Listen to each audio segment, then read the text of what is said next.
ക്രിക്കറ്റിലെ El Clasico മത്സരം ഏതെന്ന് ചോദിച്ചാൽ നിസ്സംശയം പറയാം ഇന്ത്യ പാകിസ്ഥാൻ മാച്ചാണെന്ന്. അത്തരത്തിലൊരു മാച്ചിലേക്ക് ഇനി മണിക്കൂറുകൾ മാത്രമാണ് ബാക്കിയുള്ളത്. T20 സീരീസ് എടുത്തു കഴിഞ്ഞാൽ ഇന്ത്യ പാകിസ്ഥാൻ മാച്ചുകളിലെ ചില കണക്കുകൾ നമുക്ക് പരിശോധിക്കാം.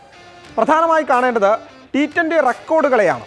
അതായത് ആകെ ഇന്ത്യ പാകിസ്ഥാൻ മത്സരങ്ങൾ ഉണ്ടായിട്ടുള്ളത് 12 തവണയാണ്. അതിൽ 9 എണ്ണത്തിൽ ഇന്ത്യ വിജയിച്ചു. 3 എണ്ണത്തിൽ മാത്രമാണ് പാകിസ്ഥാൻ വിജയം കണ്ടത്. ഒരു കളി അതിൽ സൂപ്പർ ഓവറിലേക്ക് വഴിമാറുന്ന സാഹചര്യം കൂടി ഉണ്ടായി. മറ്റൊന്ന്, ഇരു ടീമുകളിലും ഉയർന്ന സ്കോർ ആർക്കാണ് എന്നുള്ളതാണ്. 192-ൽ 5 വിക്കറ്റ് നഷ്ടപ്പെട്ട ആ കളിയാണ് ഏറ്റവും പ്രധാനമായി പറയേണ്ടത്. മറ്റൊന്ന്, പാകിസ്ഥാനെ സംബന്ധിച്ച് 182 റൺസിൽ 9 പേര് ഔട്ടായ ആ ഒരു മാച്ചും.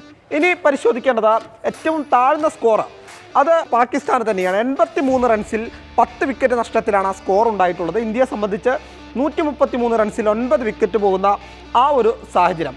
റൺവേറ്റയിൽ ആദ്യമായി നിൽക്കുന്ന അല്ലെങ്കിൽ ഒന്നാം സ്ഥാനത്ത് നിൽക്കുന്നത് വിരാട് കോഹ്ലിയാണ്. പറയുന്നത് പോലെ തന്നെ 488 റൺസാണ് അദ്ദേഹം സ്വന്തമാക്കിയിട്ടുള്ളത്. രണ്ടാം സ്ഥാനത്തേക്ക് വന്നാൽ മുഹമ്മദ് റിസ്വാനാണ് 197 റൺസുമായി രണ്ടാം സ്ഥാനത്ത് നിൽക്കുന്നത്. ഇനി മണിക്കൂറുകൾ മാത്രമാണ് മത്സരത്തിലേക്കുള്ളത്. കണ്ടു തന്നെ അറിയാം ഇത്തവണ ആര് ജയിക്കും ആര് തോൽക്കും എന്നുള്ളത്.